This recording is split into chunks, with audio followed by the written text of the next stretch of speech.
So, welcome to episode 3, week 3 of Walk Through It Wednesday. My name is Sheldon Christopher. It's an honor and a privilege to be here with you, to have your attention. Um, Today, we're going to go through James 3. As you guys know, that we're going through the New Testament in chronological order of how they were written so that we can experience them how the early church experienced them. So, let's get started. James 3 starts off where he's first talking about controlling the tongue. Dear brothers and sisters, not many of you should become teachers in the church, for we who teach will be judged more strictly. Indeed, we all make many mistakes. For if we could control our tongues, we would be perfect and could also control ourselves in every other way. We can make a large horse go wherever we want by means of a small bit in its mouth, and a small rudder makes a huge ship turn wherever the pilot chooses to go, even though the winds are strong. In the same way, the tongue is a small thing that makes grand speeches, but a tiny spark can set a great forest on fire. And among all the parts of the body, the tongue is a flame of fire. It is a whole world of wickedness, corrupting your entire body. It can set your whole life on fire, for it is set on fire by hell itself. This reminds me of Proverbs, right? Where it talks about life and death is in the power of the tongue. So be very careful of what you say. Be very careful of even the small things that you say. Like, I think it's very important. People talk about affirmations all the time, which I do think that they have their part in society and in your life. But I think the more biblical concept is that you have to speak life into your situation. You have to speak life into yourself. You have to think good thoughts. Paul, and I forget where he says it, but Paul talks about think on things that are praiseworthy, think on good things, establish your thoughts on these. And when you establish your thoughts, that gets into your heart. What gets into your heart then comes out through your mouth, right?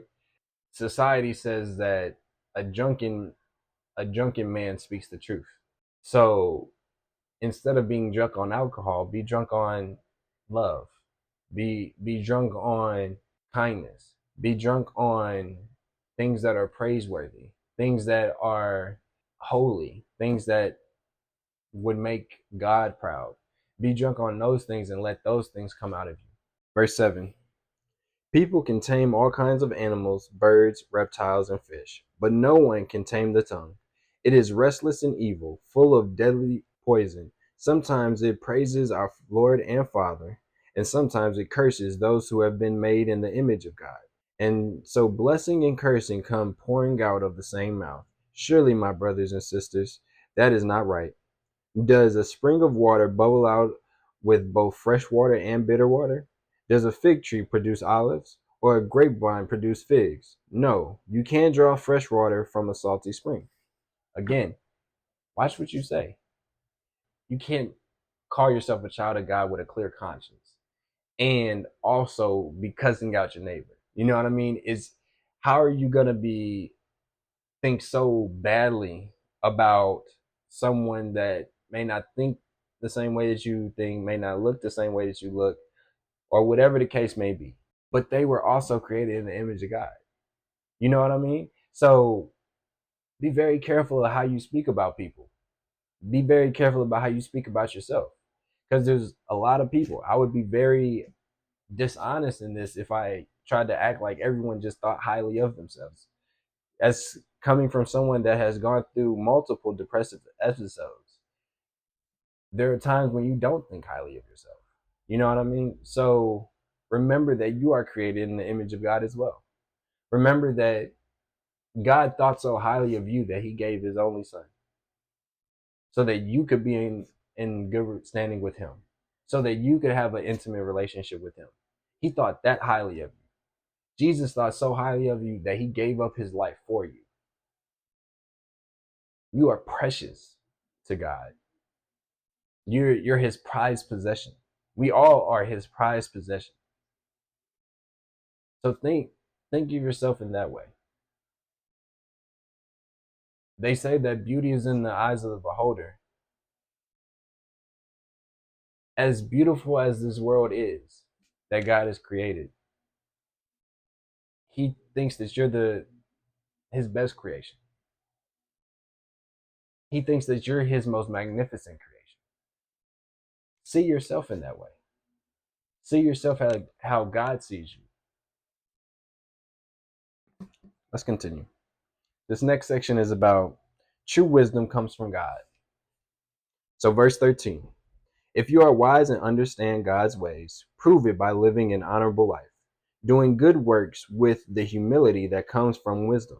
But if you are bitterly jealous and there is selfish ambition in your heart, don't cover up the truth with boasting and lying. For jealousy and selfishness are not God's kind of wisdom.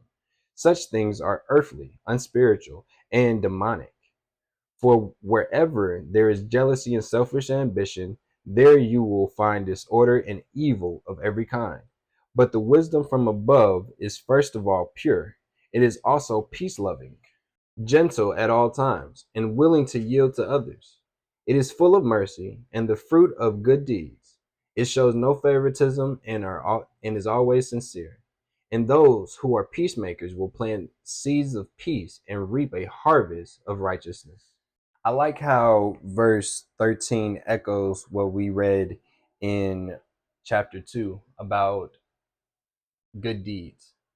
So if you're gonna claim to be godly, right? If you're gonna claim to be a disciple of Christ, if you're gonna claim to be a Christian, make sure you're living in such a way that represents that, right?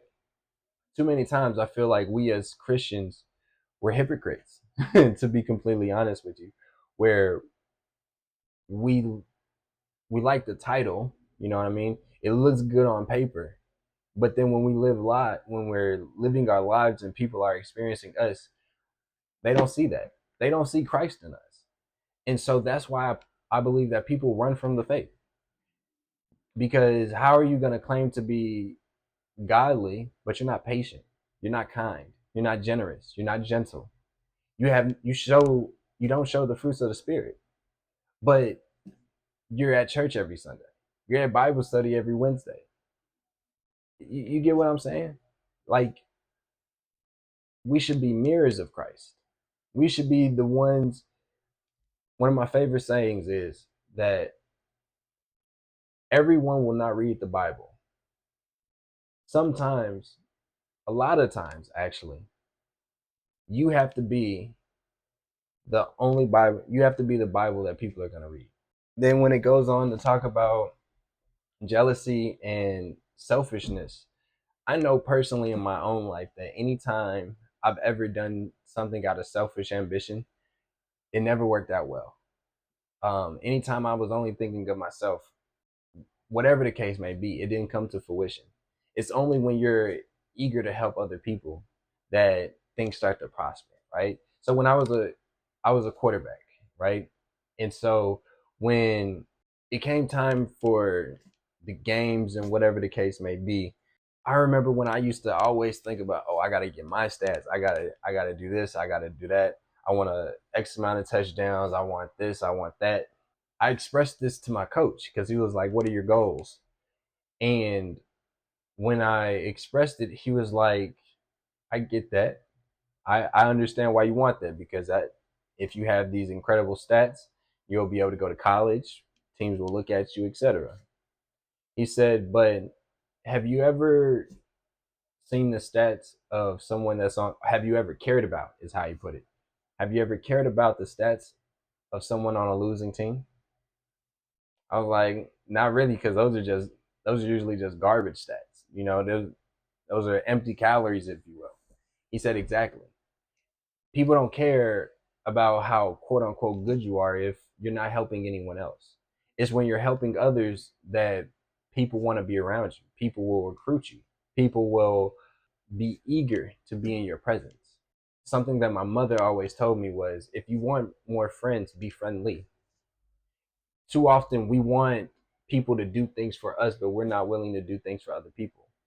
It's when you start doing things for other people that people will start doing things for you. I was watching a sermon series by Pastor Michael Todd. Shout out to TC. And he was speaking on giving, right? And what was very interesting to me is that the verse that people love to quote about, it will be given back to you, pressed down, shaken together, etc., etc. There, that applies to everything in life. That's not just something that is like, oh, if you give money, then God will give that back to you. No, it's if you give kindness, that will be given back to you, pressed down, shaken together, runneth over. If you give gentleness, if you give forgiveness, if you're generous, if you're whatever the case may be, if you are these things, then that will be given back to you.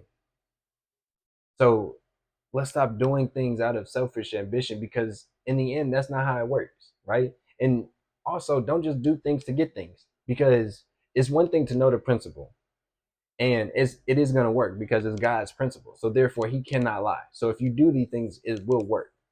But if you're just doing it to get the result, are you really doing it with the right heart posture? I'd say no.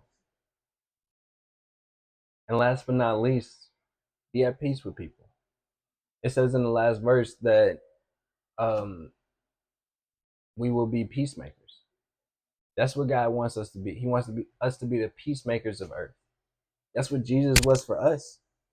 He was the one that brought peace between us and the Lord, because we were sinners. So as while we were sinners, He made sure that we could be at peace. He is the Prince of Peace. And if we're going to be His representatives of His kingdom, then we also need to be those that exude peace. So that means stop bickering with people. Stop arguing with people in the comments. I have to work on this myself because I am what I consider a troll by nature. So I have to work on this. I'm not perfect, right? Progress over perfection. Again, shout out to Pastor Mike and Pastor Charles with the Pop Podcast. So do all that we can. Let's do all that we can to live at peace with each other, to do good deeds, and to watch our tongue, because what we say does have impact. We were created in the image of God. He spoke things into existence. Let's not take that for granted, because if we are His children, if we are the ones that to gain the inheritance, Jesus even, He spoke all the time. Remember, most of the miracles that He did, He spoke them, right? Like a lot of, He did lay hands on people, he spit on people, and all types of things. But most of the time, what He was doing was He was just speaking. He said, "You are healed because of your faith. You are healed." So let's watch what we say. Let's speak life into the earth. Let's speak life into our lives and our loved ones. And even better, let's speak life into our enemies. My name is Sheldon. It's an honor and a privilege to be here with you. Thank you for your attention. Thank you for subscribing. Thank you for watching. Until next time.